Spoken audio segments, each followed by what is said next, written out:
Welcome back everyone to Jake Writes a Book. My name is Jake, and today we're going to take a deep dive into the small, seemingly innocuous town of Derry, Maine. A dark town with a twisted history and a disturbing present. A town where everything floats. Because you know that's what they say in the book.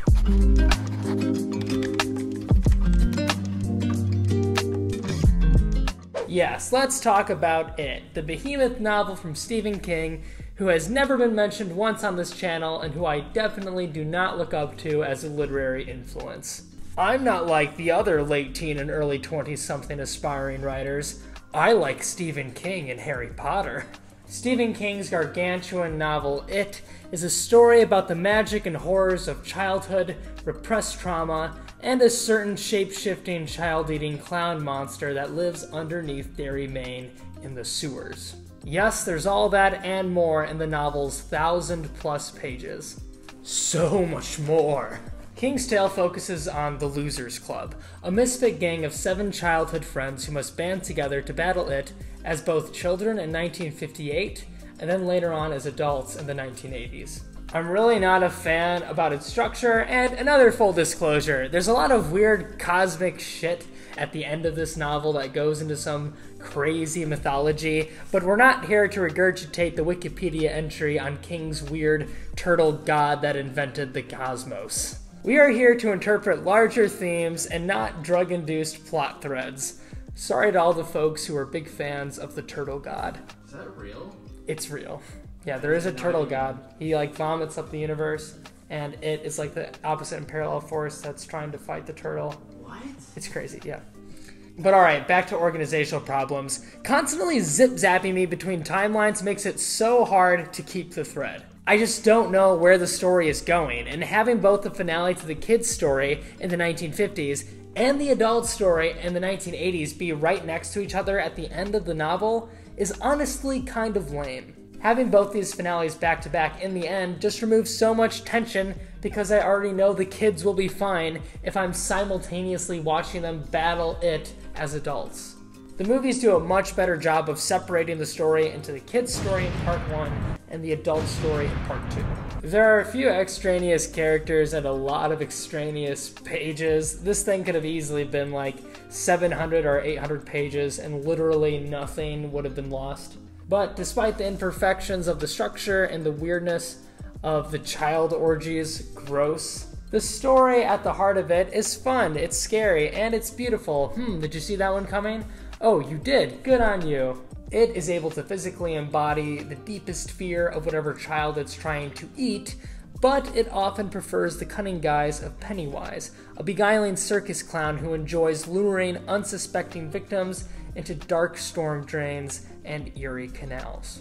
It's fitting that King's monster lives in the town's sewers. Its dark lair spreads underneath Derry like a system of tangled roots, sustaining a community where folks have grown accustomed to tragedy and gotten used to routinely ignoring tragedy, and therefore ignoring it. It prefers the clown disguise because, as we all know, there is nothing as alluring and as slightly frightening to a child as a clown. While Pennywise does actually literally eat the kids, he also feeds on the fear of his victims, likening it to salting the meat.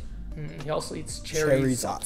He preys on kids typically because kids have more active imaginations, and kids are usually more prone to having fears that correspond to a physical shape that Pennywise can adopt. It's much easier for Pennywise to assume the form of a shark or a mummy or a werewolf than student loan debt or disappointing your dad.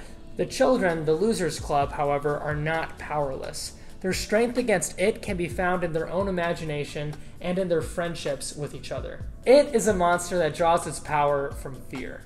It can be wounded through the power of belief, imagination, and courage, though, as well. But Stephen King's book ain't all fun and games and fantasy and flying god turtles and monster clowns. The novel uses the figure of Pennywise as a symbol. Pennywise is a slightly off-putting but still relatively safe-seeming normal clown, and this is a description that perfectly fits the town of Derry. Derry is, on the surface, a town that seems fine. At least that's what you'd probably think if you drove down Main Street. But still, even to outsiders, something feels off. This Derry-esque, can't name it, under-your-skin, slimy feeling may be because of the town's history. A history of tragedy, murder, madness, and violent racism. It's worth noting that in the novel and in the film adaptations of it, that Pennywise seems to be reinvigorated whenever a hateful event or violent act occurs. This can be seen very clearly with the murder of Adrian Mellon, a young gay man who lives in Derry. In the novel, it is July 1984 at the annual Derry Carnival when 3 youths brutally attack Adrian and throw him off a bridge. Homophobia is a large motivator in the attack. Adrian is then promptly killed by a no doubt gleeful Pennywise, who coincidentally is reintroduced after 30 years of hibernation just in time for the hateful murder. What makes this scenario all the more terrible and relevant as a symbol is that King's scene is said to be inspired by real-life Bangor resident Charlie Howard, a young gay man who was murdered by 3 teenagers on July 7, 1984, who attacked him and threw him off of State Street Bridge. This sort of real-life bigotry and just plain, normal malevolence terrorizes the kids almost as much, if not worse, than Pennywise the Clown. One of the boys, Mike, is black, which leads to a lot of bullying at school. Stan is Jewish, Ben is fat, Beverly has an abusive, creepy father, Bill has a lisp, and Eddie is a gentle hypochondriac. And Richie is just mostly loud, but also gay in the 2017 and 2019 movie adaptations. The point is that a lot of the cruelty shown to the children by the other kids and the adults and the general apathy of most Derry residents is inseparable from it. In a lot of ways, the town of Derry is itself it. Pennywise in particular provokes readers to question the more subtextual themes at work in King's novel. What is the true nature of the beast beneath the grease paint, the troll under the bridge? What weapons can be employed in the fight against such an unstoppable force of evil? Does it take belief, courage, and are such attributes enough to ward off decades of apathy and terror? How can children, let alone adults, answer the call to face the horror that lies deep within the heart of Derry? If you're already a fan of King's work, I suggest that you read it and find out for yourself. And don't forget to like, subscribe, and to stay away from clowns hiding in storm drains. Should seem obvious, I know, but apparently it's not.